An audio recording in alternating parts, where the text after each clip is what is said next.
ताई, तुम्ही आज मुंबई एअरपोर्टवर आली होती, काय परिस्थिती आहे, लोकांचे काय म्हणणं आहेत त्याचे?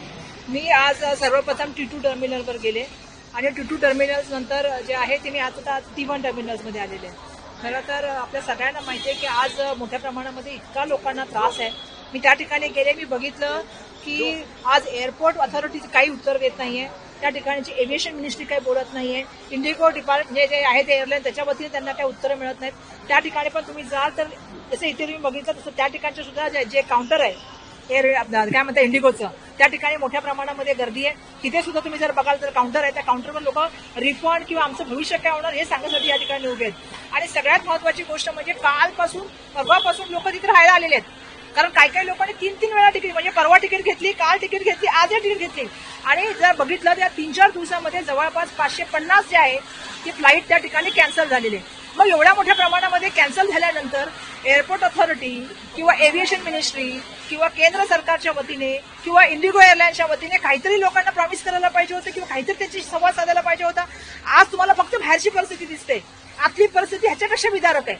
आतल्या परिस्थितीमध्ये मला T2 मध्ये असं कळलं की एक मुलगी बोलता बोलता चक्कर येऊन पडली. तिला पाणी घ्यायला त्या ठिकाणी जे आहे ते पाणी, तुम्हाला माहिती आहे आता एअरपोर्टचं पाणी मागलंय, चहा कॉफी मागलंय, समोसा मागलाय, त्यामुळे लोकांना पाणी सुद्धा तुम्ही लोक देत नाहीत. ज्या वेळेला तुम्हाला माहिती आहे की एवढ्या मोठ्या प्रमाणामध्ये जी लोक आहे ही एअरपोर्टच्या आतमध्ये अडकलेली आहेत, एअरपोर्टच्या बाहेर लोक उभी आहेत. आणि आता तुम्ही त्यांना काय करता, तुम्ही अजून त्यांना एक्स्ट्रा त्रास देतात. अगोदरच हे त्रास दिलेत, अगोदरच त्यांना माहिती आहे की त्या ठिकाणी जे आहे त्यांच्या भविष्य काय होणार, म्हणजे जाता येणार आहे की नाही, घरी पोहोचणार की नाही, त्यांच्या घरची मंडळी चिंतेमध्ये आहेत. इंडिगोचे जे आहे त्या ठिकाणी रिफंडच्या बाबतीत विचारतात, त्यांचं काही उत्तर मिळत नाही.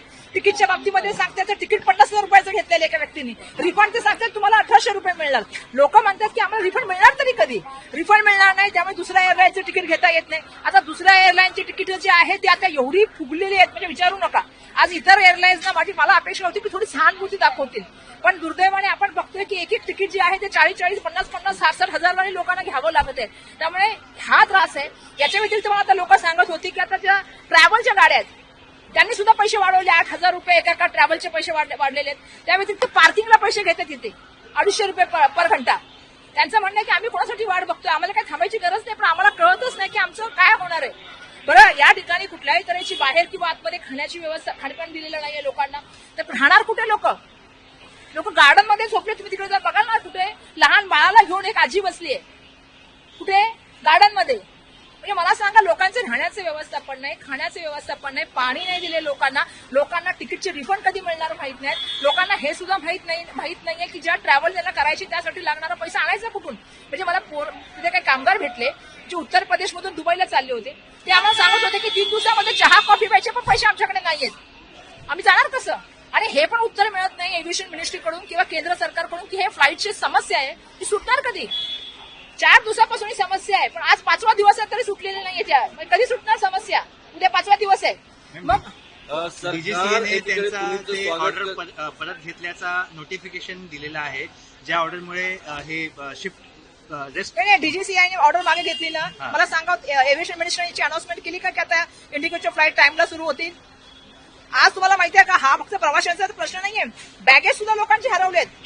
म्हणजे मला किती सारे लोक बोलले की आमची बॅगेज बँगलोरमध्ये, मला सांगितलं मुंबईला जा, मुंबईला भेटेल, तर मुंबईला आलोय. आता पण तुम्ही ऐकलं असेल, खूप लोक तर बॅगेजसाठी थांबलेत की बाबा आमची बॅगेज नाही, आम्ही निघून जातो. त्यामुळे तुम्ही सांगताय ना गोष्टी, याचं कुठल्या तरी सांगा. 4 दिवसामध्ये एक आलेलं निवेदन सांगा एव्हिएशन मिनिस्ट्रीचं किंवा देशाच्या पंतप्रधान साहेबांनी एक सुद्धा शब्द बोललाय की याच्याबद्दल. ज्या वेळेला 550 विमानं कॅन्सल होतात तेव्हा किती लोकांना त्याचा त्रास होतो, त्याच्या कुटुंबाला. आता तुम्ही विचार करा, काही लोक आजारी, तुम्हाला माहिती आहे एक मुलगी शिक्षणाला गेली, तिचे आईवडील बाहेर उभे होते T2ला आणि ती आतमध्ये. आईवडील म्हणतात की तिला आता दिल्ली वाया जॉर्जिया जायचं होतं तिला शिक्षणासाठी.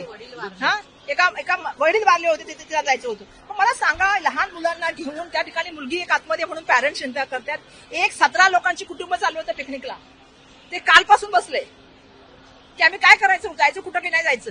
म्हणजे तुम्ही काय केलेलं आहे, लोकांची आज अशी व्यवस्था आहे की लोकांना काही कळत नाहीये की त्यांचं होणार काय, त्यांना पर्यायी व्यवस्थापन काय दिलं जाणार आहे, त्या ठिकाणी त्यांना काही खाण्यापिण्याचं व्यवस्थापन केलं जाणार आहे की त्यांच्याशी कोणी संवाद तरी साधा. पण साधा संवाद सुद्धा साधला जात नाहीये, कारण ज्या तऱ्हेने आपण काउंटरला उभं राहिलं ते इंडिगोचं काउंटर त्यांच्याशी बोलत पण नाहीये व्यवस्थित. त्यांना क्लिअर आयडिया पण देत नाही की एक्झॅक्टली कधी त्यांचा रिफंड मिळणार आहे, कुठल्या दुसऱ्या प्लॅनचं व्यवस्थापन त्यांनी केलेलं आहे का. म्हणजे आम्हाला सांगितलं पहिल्यांदा की स्टाफ कमी आहे, मग सांगितलं की नाही त्याच्यामध्ये काहीतरी टेक्निकल प्रॉब्लेम झालाय. असं करून करून 550 विमाने बंद होतात आणि त्याचं कुठलंच नियोजन केलं जात नाही. त्यावेळेस दुसरं पर्याय व्यवस्थापन करायला पाहिजे होतं. आणि दुसऱ्या एअरलाईनचे तिकीट मोठ्या प्रमाणामध्ये फुगण्याचं काम चाललेलं आहे. ट्रॅव्हल एजन्सीचं मोठ्या प्रमाणामध्ये लुटण्याचं काम चालू आहे. हे बरोबर नाही, हे बंद झालं पाहिजे. मला वाटतं कुठेतरी इंडिगो दावा करते की त्यांची AI आहे ते लोकांना अपडेट देते. मात्र जे पॅसेंजर आहे ते म्हणतात की कुठेही अपडेट भेटत कुठल्याही प्रकारची एअरपोर्टवर update त्यांना मी आता स्वतः T2 ला जाऊन आले तर T1 ला आहे. मी स्वतः बघितले ती लोकांची काय अवस्था आहे. लोकांमध्ये संभ्रमाचं वातावरण आहे. लोकांशी कोणी बोलत नाहीये, कोणी संवाद साधत नाही. मीडियाशी लोक बोलायला प्रयत्न केला की लगेच सांगतात की नाही आमची पॉलिसी की इथे नाही आलं पाहिजे, तिथं नाही आलं पाहिजे.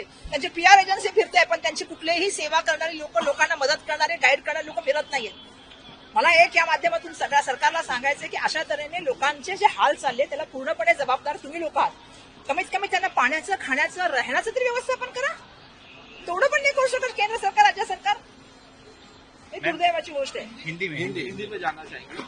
हम देख रहे हैं कि लोग बैगेज की जो भीड़ है, जो एयरलाइंस बाकी के उन्होंने दाम दुगने तिगने चौगुने कर दिए. एक तरह से एक तरफ लूट चल रही, दूसरी तरफ इंडिगो का जो यात्री वो पूरी तरह से परेशान है.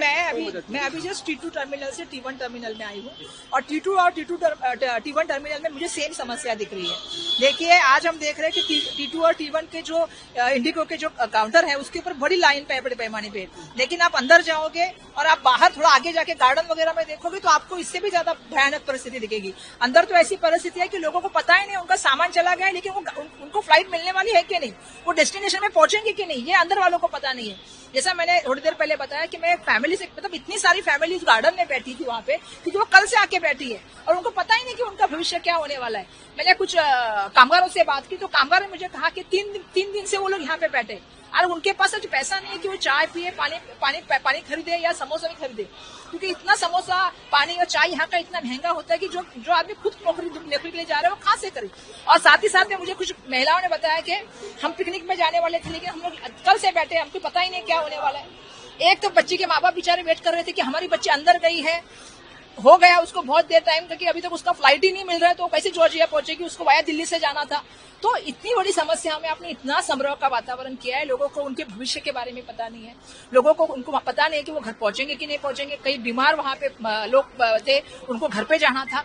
तो ऐसा आपके साथ कोई कम्युनिकेशन ही नहीं कर रहे, ना आप रहने की व्यवस्थापन कर रहे हैं, ना खाने की कर रहे हैं, ना पीने की व्यवस्थापन कर रहे हैं. लेकिन कम से कम आप संवाद तो कीजिए, वो भी नहीं हो रहा है.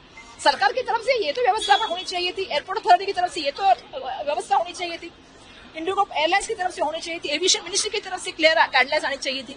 दुर्भाग्यवश ऐसा कुछ भी नहीं हुआ है.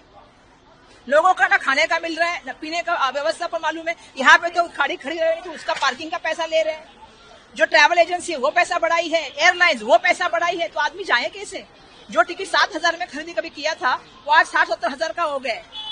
तो लोग जाए कैसे दूसरी एयरलाइन से? मैं दूसरी एयरलाइंस को भी मेरा आह्वान है, बिल्कुल बहुत ज्यादा चार्ज कर रही है, बिल्कुल 50,000, 60,000, 80,000 भी कर रही है. तो मेरा उनसे आह्वान है कि थोड़ा आप सहानुभूति रखिए लोगों के प्रति. लोग अपने घर के पास, अभी मुझे थोड़ी देर पहले लोग मुझे जब पानी का बोतल दिया तो लोगों ने मुझे कहा कहीं तो आया कोई हमारे. सोचिए आप लोगों को पानी भी नहीं मिल रहा है. लोकसभा में इस मुद्दे को उठाने वाली, बिल्कुल लोकसभा में मैं इस मुद्दे को उठाऊंगी. जिस तरह से लोगों के हाल किया है और कोई जिम्मेदारी नहीं लेने के लिए सामने आ रहा है, ये सही नहीं है. एविएशन मिनिस्ट्री को तो आना चाहिए था, देश के प्राइम मिनिस्टर को जनता के सामने आके बात करना चाहिए था, लोगों को बताना चाहिए था कि इस तरह के कियोस्क का कारण है. देखिए जैसे हम लोग आएंगे, ये उनकी PR एजेंसी आई होगी, वो आके बात करना शुरू कर देगी. निर्णय वापस लिया गया है, DGCA ने अपने निर्णय को वापस लिया है, और लेकिन फिर भी उसका असर ग्राउंड. भैया मुझे एक बात बताइए, कोई तो आके क्लियर बात बताए और कोई तो आके हमें जवाब तो दे. यात्री को कोई जानकारी नहीं है. एविएशन मिनिस्टर आके कहे कि कल से चालू हो जाएंगे बराबर से, एयरलाइन ज्यादा चलेगी, सबका जो इतने दिन का रिफंड है वो मिल जाएगा. कितने दिनों में मिलेगा? सबको हम व्यवस्थापन कर रहे हैं, यहाँ पे रह सकते. रात को लोग कहाँ रहेंगे आप सोचिए. आपके मेरे घर की भी माता बहनें हैं, कहाँ रहेंगे लोग? ये 3 दिन से चल रहा था, आपको कैसे मतलब आप यहाँ पे आएंगे? नहीं, मुझे मालूम पड़ा. जैसे मैं T2 में गई पहला, और मैंने देखा तो मैंने वहां पे बोला कि लोगों को कुछ भी नहीं मिल रहा है. वहां पे तो लोग गार्डन में बैठे हैं. भैया बार आपको भी मालूम है कितना महंगा है वहां का खरीदना. मैं एक गरीब आदमी की बात कर रही हूँ, जो बेचारा जाना चाहता है नौकरी के लिए या पढ़ाई के लिए. बच्चे उनके मतलब उनको खाना पीना, 3-3 दिन रहना पॉसिबल हो सकता है क्या? सोचना चाहिए.